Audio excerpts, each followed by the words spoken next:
Hello everyone.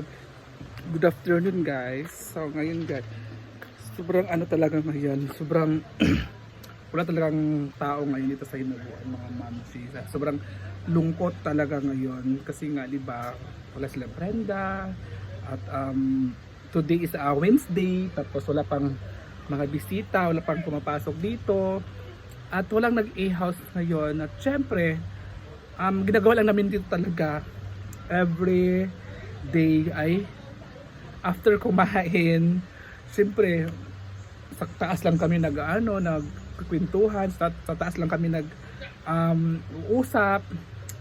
Pero sana sa 19 sana sa tuloy-tuloy din pag-uwi nila Brenda at saka ng ibang mga bakla kasi nga pag wala talaga si Brenda dito mga mamshi, super lungkot talaga ang Hinaguan kasi lahat naman dito ay kanya-kanyang tutulog, kanya-kanyang pahingaha, ganun, kanya-kanyang cellphone, ganitong oras mga 12:30 hanggang alas 4. Kasi kagaya ngayon, ang mga baka doon sa taas ngayon, wala naglalaro. Kasi dati kasi may naglalaro dito, may pupunta dito. Ganito yung setup sa sa Hinaguan ni Madam. Lalong-lalo wala yung may-ari, lalong-lalo wala si Madam. So, hanggat ngayon, dito ako ngayon kasi pumunta ako dito kasi ganyan ako sabay, umuwi ako sa bahay at gumala din ako dito paminsan-minsan kasi nga kailangan ko ring pumunta dito para hindi ako sabihan ng mga tao na umalis na naman ako kasi pag punta ko dito, pag alis ako sabihin naman ako saan ka na, bakit hindi ka na pumunta, bakit hindi ka nakikita doon. Ganoon naman talaga kayo kayo talaga dinamay lahat. So ayan, pumunta ko dito talaga kahit wala si Madam, pumunta ako dito. At syempre, papunta din naman ako dito kapag si Madam. Dito din ako mag-i-stay. So ngayon, papuntahan ko si Charmel at si Zamara Far kasi nga tutulungan ko si Charmel magbebenta ng mga ukay-ukay. At doon ako pupunta ko sa kanya ngayon. So let's go na guys. So mag-ikot-ikot muna tayo bago tayo mag-end ang ating video. I-house tour ko muna kayo, ikot ko muna kayo dito sa Hinaguan kasi mas maganda kasi yung nakikita ninyo yung mga kapaligiran, nakikita niyo yung katahimikan dito sa Hinaguan. So yun lang, good luck, bye. Ikot ko muna kayo guys. So wala talagang nag-ano guys. So yung niyog niya dito ay may mga bunga na siya, ang iba makukuha na makakain na yung iba guys. So yan. Tapos dito ay malinis naman kasi naglilinis na sila kanina. Doon naman yung mga staff natin tinutulog at doon ay wala talagang tao ngayon mga ma'am. Yes. So dito naman tayo guys. Iba talaga pag nandito si Brenda. Kasi pag wala talaga si Madam dito, wala talaga. Malungkot talaga. So ito na yung ating guroto. Yan ang guroto ni Madam. So yung guroto niya ay madamo-damo na siya konti. At yung mga halaman niya dito pa din. Yung dragon fruit andito. So yung ano naman niya dito is lumulubo na or dumadami na yung mga dahon, yung tinatanim niya dito. Yung parang snake, so tawag dito, ang tawag itong halaman na to, basta kayo nabahala dito, anong katawag sa halaman na yan. So dito naman tayo, di ba? Hindi na asikaso tong dito. Ganito yung ano guys, Hinaguan pag wala talaga si Brenda, pag wala talaga yung may-ari. Kasi si Brenda ba nakakaalam dito kung anong gagawin, anong tamang gawin dito kasi ang mga bakla dito naglilinis lang naman sila, mga staff naglilinis lang din. So yung mga guest naman din natin, hindi naman siya pupunta dito pag wala si Brenda. Iba talaga pag andito si Brenda mga mamshis. So walang nag-a-house ngayon guys. Super lungkot. Ganito kalungkot guys. Ganito kalungkot pag wala talaga si Brenda. Ganito talaga kalungkot. Makita niyo naman 'di ba? Everyday niyo makikita 'yan. Super lungkot talaga dito. At syempre nakikita niyo sa mga ibang vlog kanina ng mga bakla nakikita niyo naman na naglilinis din sila. So ito yung bagong negosyo sa pinsan ni Brenda, ang iced coffee. Iba't ibang flavor na po yung mga iced coffee niya. So may mga ano din tayo dito pero ngayon sarado siya ngayon kasi nga wala namang bisita. So close muna siya ngayon. Pag may mga bisita ay nag-o-open yan siya, yung iced coffee niya dito. So dito naman tayo. Yung snake dahon sa ano, snake halaman tawag dito. Lumulubo na din siya, ay dumadami na din siya.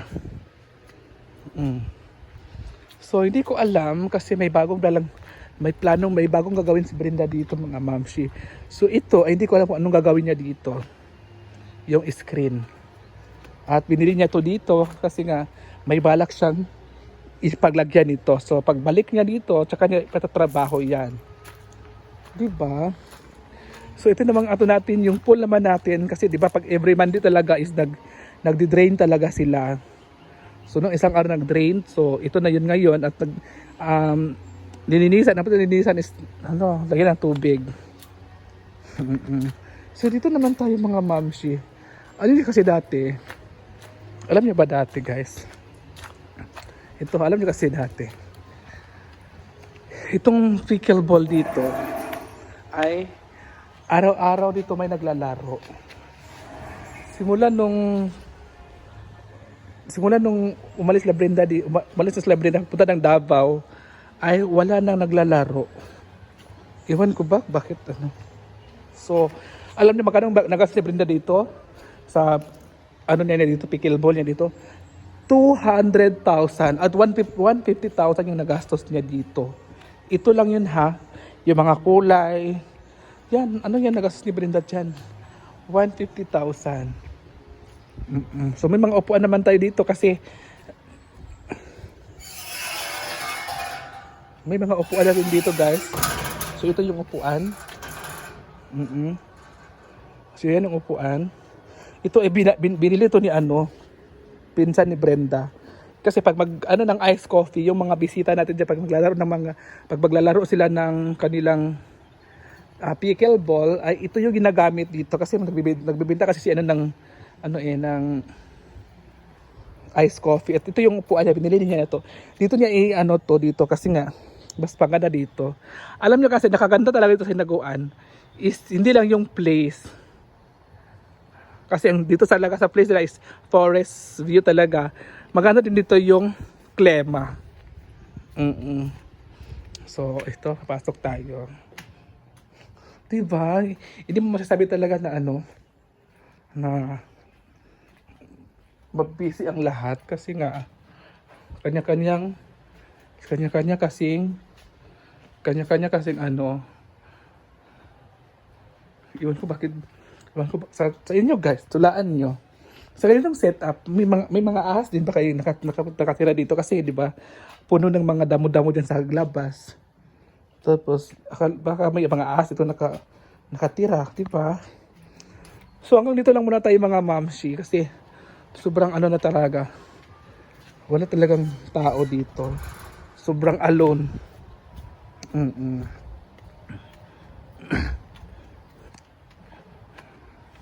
Yung mga halaman ni Madam ay hindi na siya nabinyagan.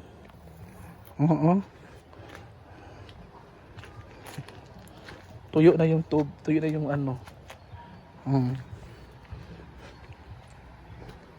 So dito lang tayo guys. Bye-bye. Di ba? So dito talaga yung setup guys. Wala talagang tao ngayon.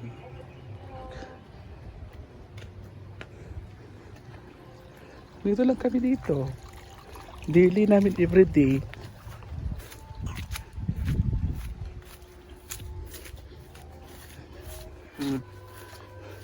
Yung mga tanim naman dito is wala na din. Si Nina, dapat kasi si Nina dito nagtatanim si Nina pero parang tinatamad si Nina or wala ng mga buto na itatanim niya kaya wala. Yung niya garden ni Brenda, gulayan ni Brenda na garden, wala na. Diba? Dito naman tayo sa likod. Ito, nagtatanim pala dito si Nina ng margos or ampalaya. Pero yung ampalaya niya is isa pala yung laman. Isa pala yung bunga. Ay, isa lang pala yung tinanim niya dito na ampalaya. Diba? Oh, dalawa pala. May laman, 3 na pala. Pero sira na yung isa. Yung isda naman niya dito, yung isda ni Brenda dito, wala na din. Ay, meron pala siyang isdaan dito, pero wala na yung ano, yung tinatawag niya na malalaking isda. Ang tawag doon, koi fish. Wala na po yung koi fish, pero marami na isda dito ha. Oh, marami na oh. Pero yung koi fish ay iwan ko na saan. Kasi wala na ako nakikitang koi fish dito eh. So yun lang muna mga mamshis. Dito na tayo guys. Bye.